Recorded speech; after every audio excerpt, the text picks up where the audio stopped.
Hello, I am Brian Foster, and I am bringing to you Chapter 16, The Mechanics of the Mind, in the book we've been following for many Sundays, Evolution in Two Worlds.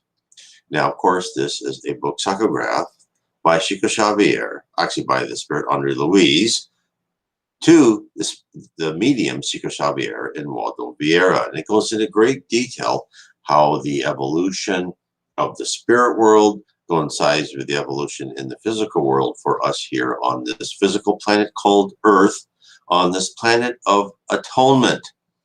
What do I mean by planet of atonement? Where there are different levels of planets, as denoted by Spiritism. There is the first level, a primitive planet, where souls who have the gift of free will, meaning us humans, first go, because then we've started from more primitive organisms, animals who live by instinct, and then we become free-willed souls, meaning we have not only instinct, but we have our own, start learning and listening to our own conscious, our own thought, our own analysis. But as when we were primitive, we have to tear out those instincts of survive, kill or be killed, selfishness, all that. So then we finally graduate. We become a little bit more civilized. We finally graduate to a world of atonement, where we are now, where we now comes in the aspect of karma in full force.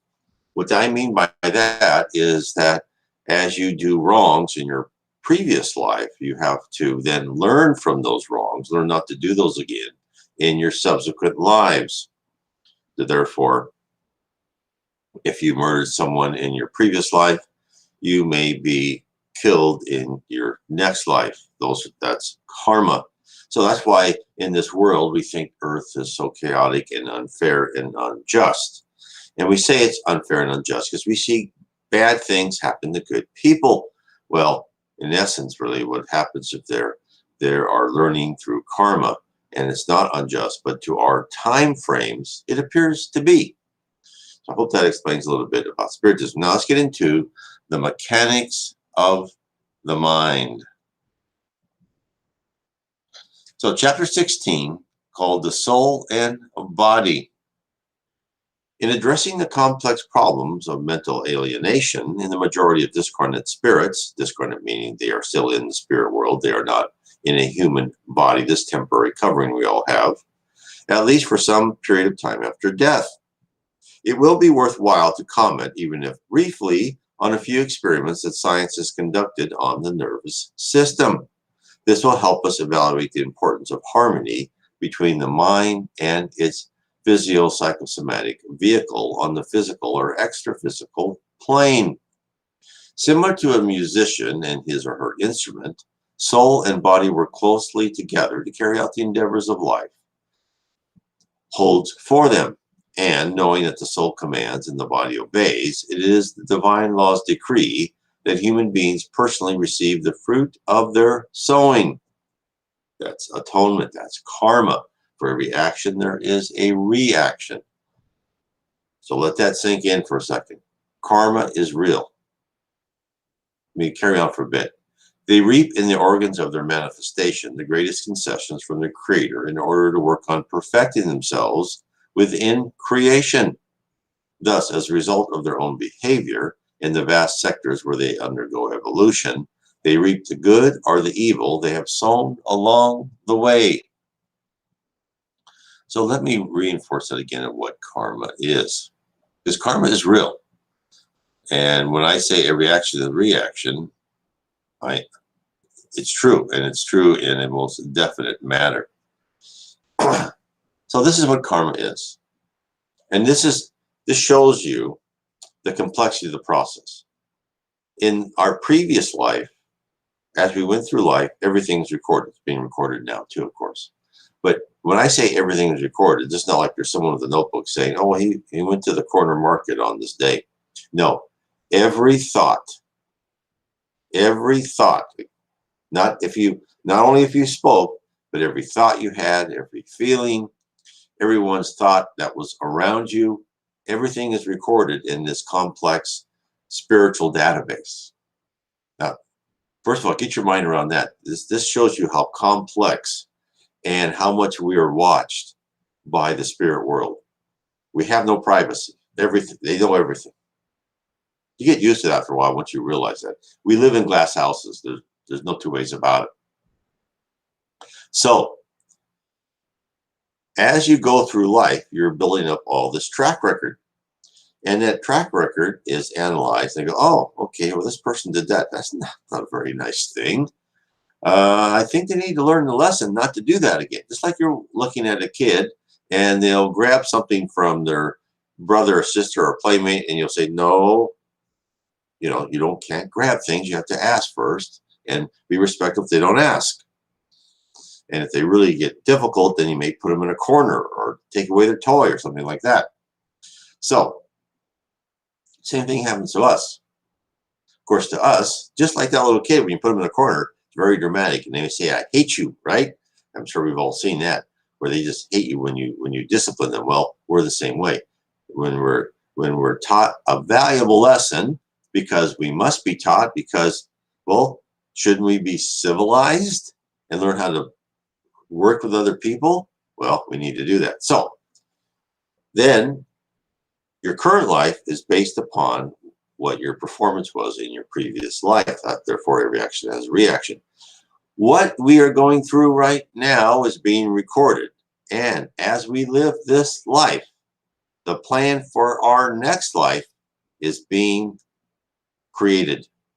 Now, once we're in heaven, if we go to heaven in one of the lower areas or wherever we go, you can usually work, in fact, I think you always work with people planning out your next life. Now, if you're in the lower zone or below, you really have very seldom will you have say, depending if you're like in a colony down in the lower zone, seldom will you have say of what your next life will be. They will plan it out for you because you have not proven yourself to be mature enough, spiritually and morally mature enough to plan out what you should learn. It's like a child saying, oh, what do you want to go to school for? Oh, well, I want to paint and build sandcastles. Well, no, that's not going to be allowed. No, you're going to have to do more than that. So, but once you get more physically mature, then you can have more choices.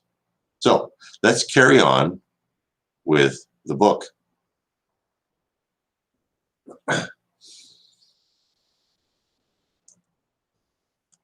So the next section is the spinal cord transection. Through research, today's science is aware of the inalienable correlation between the brain and all the cellular provinces of the corporeal world. Hence, taking the cerebral system as the administrative department of the mind, we can see that the conditions of the physical body is invariably shaped by the condition of the spiritual body, just as the condition of the spiritual body is subject to the governance of our will. Consequently, after the spinal cord of a patient is severed, we can observe immediately afterward complete insensitivity, muscle relaxation, paralysis, and the elimination of somatic and visceral reflexes in all areas below the point of injury. The loss of senses and paralysis is complete, resulting from the severing of the ascending bundles in the pyramidal tract. That is the disconnection between the corresponding areas of the spiritual body and the organic tissues and the brain, similar to power being shut down in a certain sector of an extensive electric grid.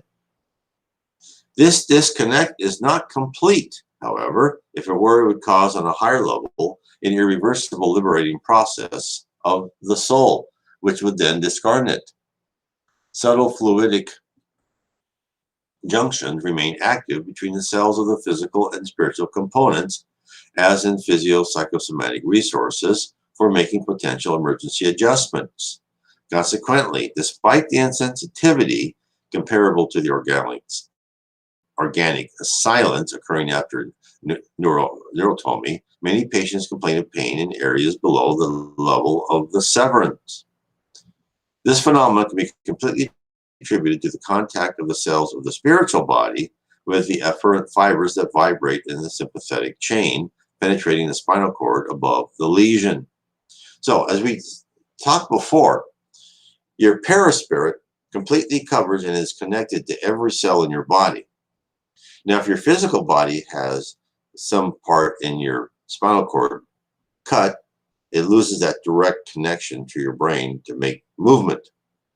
But there is still some sort of relation and communication to through your perispirit to the rest of your body. And your perispirit still thinks, oh, I still got a leg there. And then that comes into your consciousness, comes into your physical brain, and you still feel things like you thought you should feel, but but physically, you shouldn't have any feeling whatsoever. Next section is restoration of reflexes. It is by this means of readjustment, instinctively set up between soul and body, that the reflexes are gradually restored. Under very special conditions in the patient's physio-psychosomatic equilibrium, the superficial reflexes are almost always restored within 24 hours after the trauma. Through the anal and crematic reflexes are never lost. This trauma in which Babinski reflex or toe extension, especially that of the big toe, is often accompanied by a certain degree of contraction of the knee muscles, reveals the damage to the peroneal tract, equivalent to the rupture of the connection of the spinal body's cells, the spiritual body cells, in the nervous system of the physical body. Much like the short circuit of the electrical power in uninterrupted conductors that serve its circulation.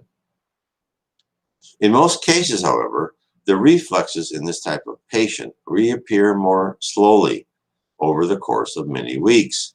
This is the amount of time needed for the cells of the spiritual body to overcome the resistance of the physical body and reimpose themselves on the physical vessel as much as possible. So what he's saying is a lot of minor injuries are solved over time. And of course, you've seen that where people cannot walk, but then over time, they seem to get some sort of feeling better. Of course, that doesn't happen all the time. And, when people are completely, spinal cord completely cut, then it doesn't happen. Next section is important in encephalization. Now, we know that the more complex the encephalization of the animal, the longer the duration of the trauma. The encephalization is really the growth of the brain, the size of the brain. In amphibians, the reflexes disappear for only a few minutes. In cats, the decrease of vital activity is longer, and in dogs, even longer. And in chimpanzees, recovery requires several days, while in humans, the restoration of reflexes requires even more time. For example, the cross-extension reflex, whose recovery takes approximately 6 weeks after the spinal trauma.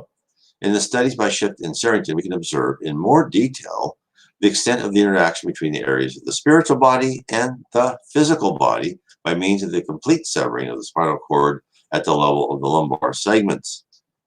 In this procedure, we see the dog's paraplegia and the consequent sensory alterations below the injured area, as well as the spastic extension of the front legs due to the lack of inhibitions originated from the hind legs, an inhibition that would normally neutralize the impulses of the cerebral vestibular system. This is so because the spiritual body presides over all nerve activities in the physical body as a result of the harmonious interplay of the various functional synergies. We have a clear manifestation of this process in the reflexes, whose complexity invariably increases according to the extent of internuncial neurons required for their production, just as a pianist requires a larger number of full tones and half tones to ascend from simplicity to magnificence as the melody unfolds. So the more complicated you are, the more nerve endings you have, the more difficult it is to repair whatever trauma you had. And of course, all the while, your perispirit is still connected to everything. Animal decortication means cutting the spinal cord. Thus, understanding the fact that the mind-body integration becomes even more important as encephalization increases, we can see that the extent of cortical integration is always dependent on the extent of the nervous system's development. In light of this reality, decortication in amphibians and fishes does not interfere with the reflexes and motility, but in birds, unequivocal changes occur because birds can only manage fragmentary flights in the light, but remain completely prostrate in the dark. A dog that suffers an ablation of the cortex, as Goltz demonstrated in the 19th century, can live more than a year with apparently normal reflex response. It can move with relative correctness. However, it lies inert when there is no incentive to move, and when incentive does appear, it responds with exaggerated movements. It cannot defend itself unless it is actually attacked. It does not look for food and only eats when fed. Although the visceral functions have not been seriously altered, it lacks memory and cannot recognize people, revealing the interruption of its physio-psychosomatic resources, a phenomenon through which it displays an understandable and noticeable regression to a lower developmental level. Chimpanzees, however, have a more complex encephalization, do not live very long after the complete removal of the cortex. And just like human beings, when they suffer partial destruction of any cortical element, they display extensive and profound changes. We should still mention here the inarguable continuity of sensory impressions in amputees who keep on feeling a physical, non-existent limb.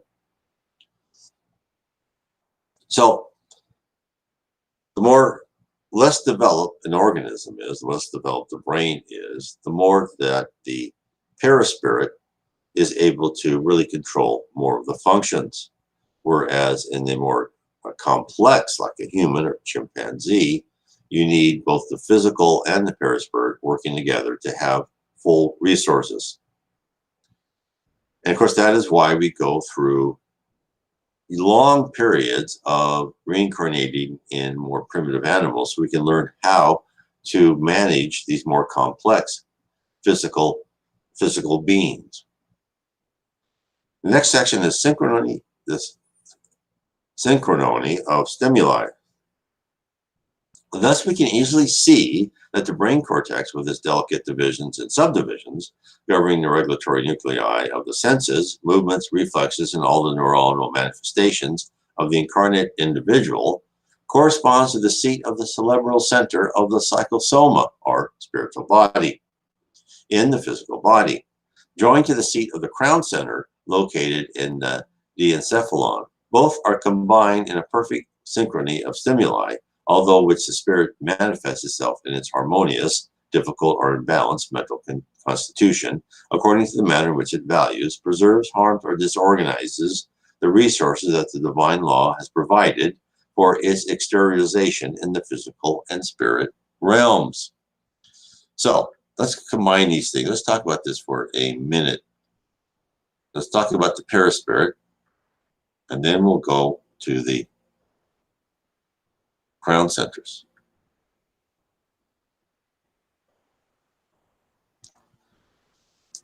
So we are composed of a spirit.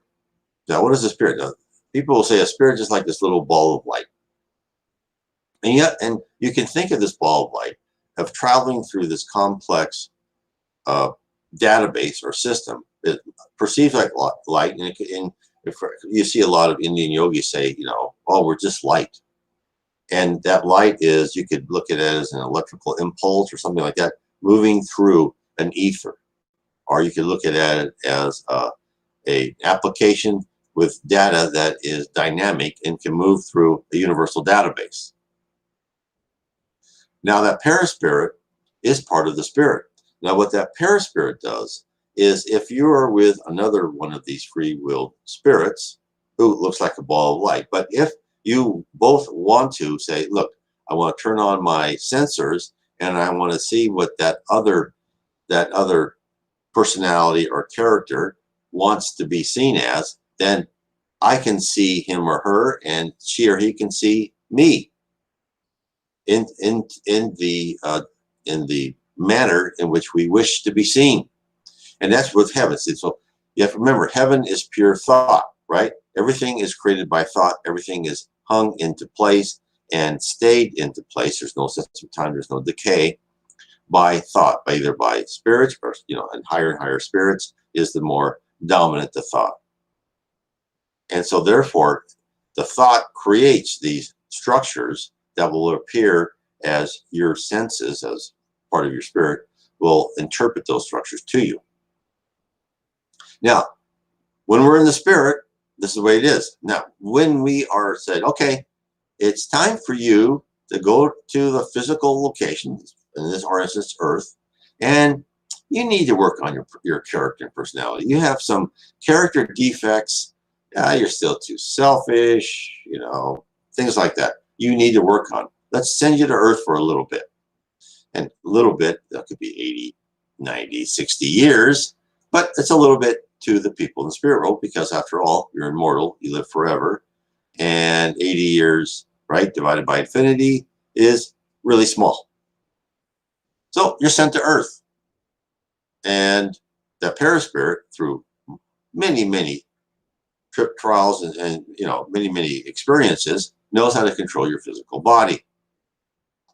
And of course, it has in the past controlled very simple ones, and it's gone higher and higher and higher, controlling more complex physical bodies.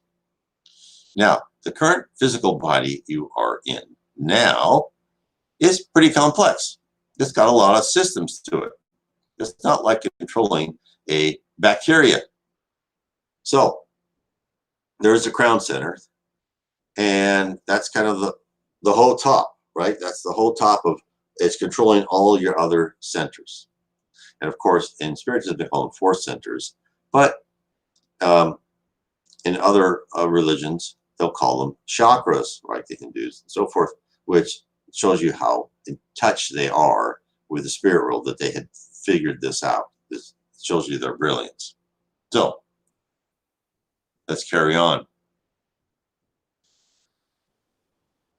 So, and just as the cortex in the consciousness has energy connections for the function of touch, hearing, sight, smell, taste, memory, speech, writing, and various automatism, in the diencephalon, thalamus and hypothalamus, radiating outward towards the mesencephalon, the consciousness also has similar energy connections for the services of the same nature, with additional attributes for the enrichment and sublimation of the sensorial fields, mainly reflection, attention, analysis, study, meditation, discernment, cryptic memory, and comprehension. Moral virtues and all the emotional fixations, particularly each one of us. Using the crown center, which is the top, combined with the cerebral center, okay, so it's the crown chakra with the cerebral chakra, right? So this is, you can look at this as the, and they call that the third eye chakra, but the crown center, and then the cerebral center is what they call it in Spiritism. To emit the wave of inquiry and work that concerns us, we then receive this wave back in a circuit of substantial waves from our own mental force, and with afferent and efferent impacts, so that from the essence of the results or reflections of our actions, our conscience by itself can discern the rightness or wrongness of our choice in this or that circumstance of life. So this paraspirit controls these centers. And when he says conscience, what do you mean by conscience? Well, conscience is the set of divine laws given to us by God. It's in every one of us. Now, you can say, well, there's psychopaths and they don't even listen to it. Well, they have a conscience, but either they're so primitive, they haven't learned to start even listening to it, or they have created themselves within their personality and character the ability to really reject it and ignore it. That may happen for a lifetime or two. Eventually, they won't be able to ignore it or reject their conscience. Everyone has it, no matter what you may think of that person. It's there. It may be very deep within them, and they just don't even bother listening to it. But they have it. But they may be very immature spirits, and it will take them time to learn to listen to their conscience. And also, your conscience, when you're starting a primitive spirit, you don't even know right from wrong, because after all, you have to eat and you have to kill, right? You got other tribes out there. Well, now you're getting more mature, and you learn, and then you're learning the gray areas. So your conscience really becomes like this law library of more and more case history. Okay, so we must not forget that each nucleus of the connections we have been discussing are subdivided into various peculiarities. Thus, we can see that the blockage that can occur in some of the cortical areas of the physical body may also occur in the spiritual body when a disturbance of the mind temporarily obstructs this or that energy center in the region of the diencephalon in the crown center of the discarnate spirit. So what he's trying to do is to juxtapose is sometimes we have injuries in our physicalness. We also have injuries in our spiritual and our thinking. Next section is the mechanics of monodeism. In light of this, if the incarnate individual can lapse into amnesia or aphasia due, turn the page here, to the occlusion of the memory or speech centers without a complete disequilibrium of the intelligence, the discarnate individual can experience similar blockages without a complete disarray of the thought process while the dystona persists. According to an identical criterion, if a person's command of a particular language can cease in one of the subdivisions of the speech center in the cortex, while the ability to speak other language continues. By the same token, the deep sight nucleus in the crown center can also suffer a specific dysfunction in which a discarnate spirit will visualize for as long as the disturbance lasts, only the terrifying pictures related to its guilty feelings, without being able to see anything else. Now we're talking about deep obsession. So if you had some sort of psychic trauma, you're only going to relate to that psychic trauma, and you're going to keep seeing those pictures in your mind, and that's going to have to you're going to have to work to get that out. I'll continue. It will only hear the accusatory voices that testify to its unconfessable debts, and will be able to hear any other sounds. It will remember only the events associated with its moral suffering, and will completely forget all other events, even those related to its personality. This is why there are so few instances of complete individual identification in the generality of mediumistic communications with demented or suffering spirits, who remain stuck in that like one idea. Monoideism was like in that one type of concentration that isolates them in exclusive types of memory or emotion. Under such condition, the continuous thought that flows from their minds in a vicious cycle coagulates or materializes dreadful nightmares in connection with the memories they harbor. These nightmares are not mere abstract creations. In the continuous flow, the repeated images formed by living particles of mental matter are expressed in pictures that also obey the briefer or lengthier vitality of the thought, juxtaposed on the discarnate individual that gave them form. Congregating creations of the same type by kindred spirits, they establish through spontaneous associations terrifying scenes in which their guilty conscience expiates for the appropriate length of time the consequences of their crimes, thereby disturbing the harmony of the divine laws, and at the same time disturbing themselves. So, for even these people who've done terrible things, guilt catches up with them. At some point in time, their conscience is going to start bringing these terrible things they did up to them, and then they're going to just look at that and be obsessed by that. And they can also be, assisted in that horrible obsession by spirits who want some sort of revenge on that spirit who did harm to them by taking those thoughts, amplifying them, and putting them back into them. Next section is called the purgatorial regions. When the energy centers of the soul capable of leading to its feelings of euphoria, elevation, understanding, and beauty are obliterated, the mind, due to the profound feelings of remorse in the folds of the memory, plunges into the pain of repentance. When it is imprisoned by automatism, according to the principles of responsibility outlined in its being, all of us have that. The principle of responsibility is our conscience given to us by the divine law. Its own thoughts form the temporary but at times long-lasting screens upon which, through mechanical reflection, it constantly contemplates the bitter fruit of its deeds until it either finally exhausts the residues of its wrongs or receives the loving intervention of the agents of divine love, who usually help to prepare itself properly for the reincarnation it needs, and through which it will return to learn the lessons it failed to learn.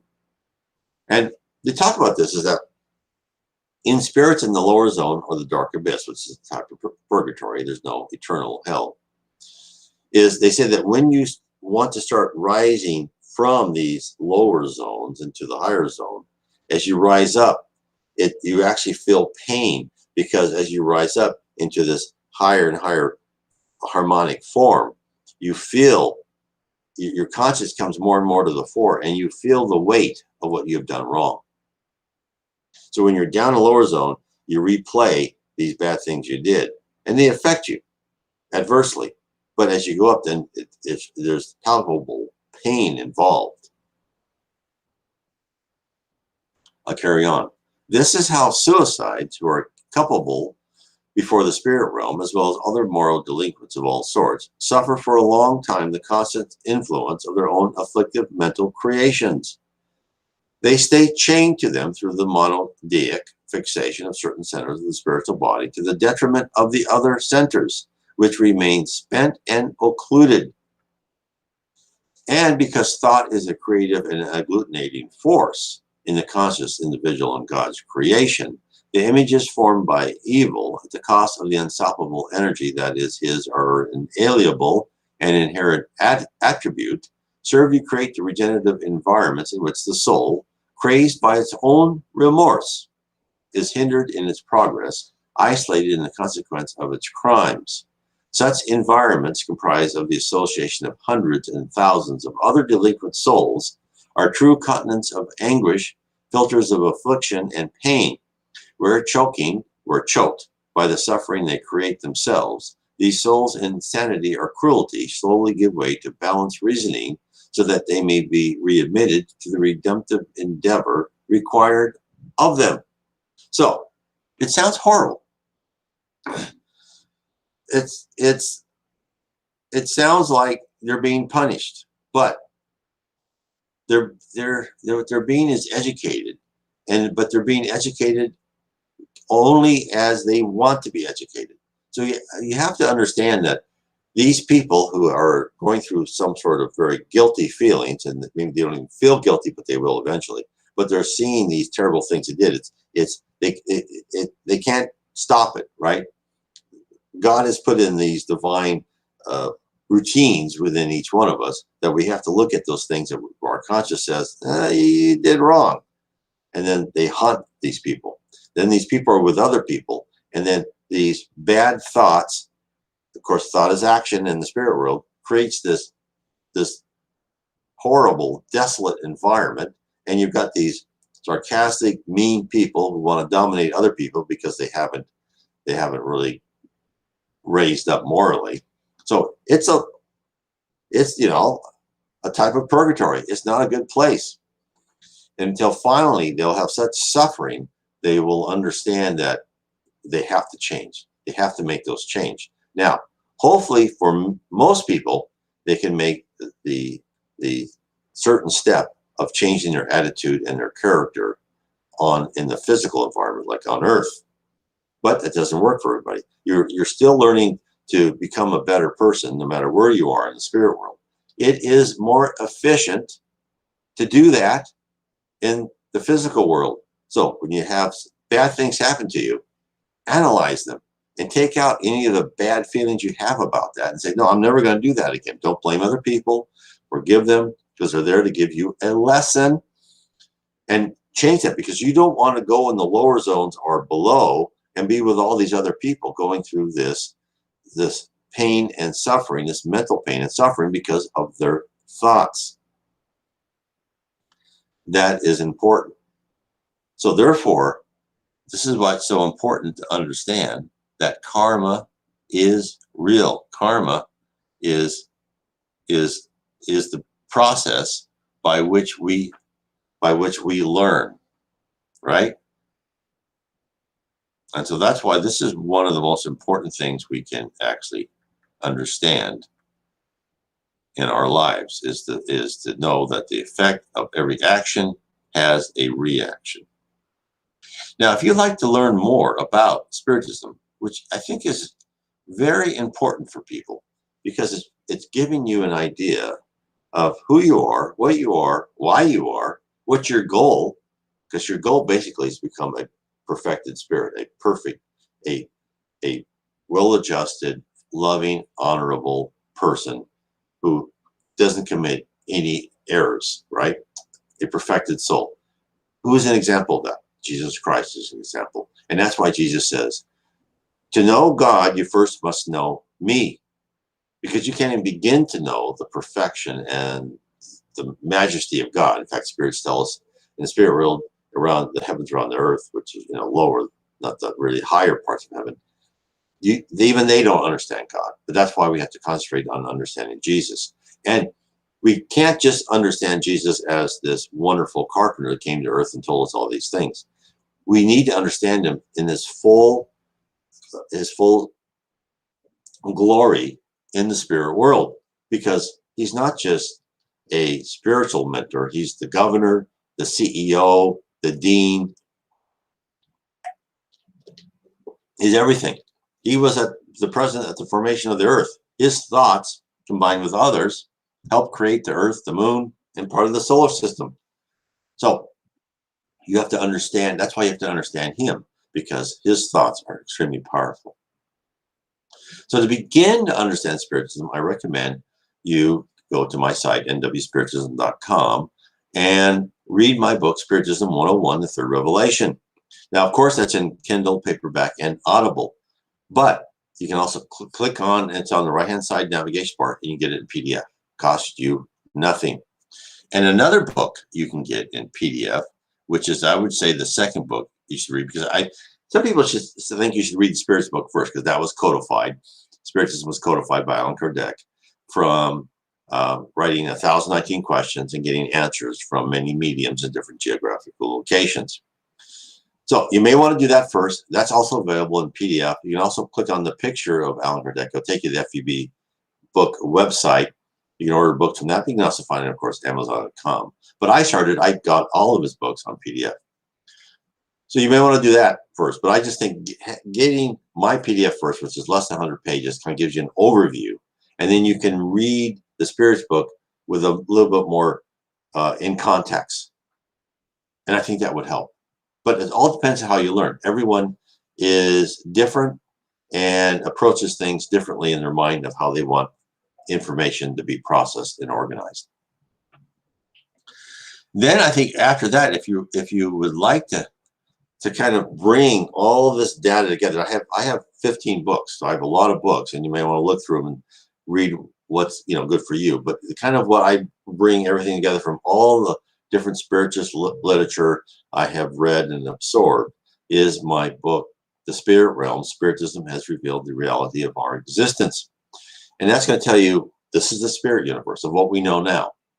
And I hope I'm directly correct. This is the physical universe. This is what a spirit is. That's you. This is how you rise. This is how you learn what you are when you go into the physical world, how you need to view yourself in the physical world, how you need to improve yourself in the physical world, all these things, how you are guided, how the earth, cultures, nations are guided.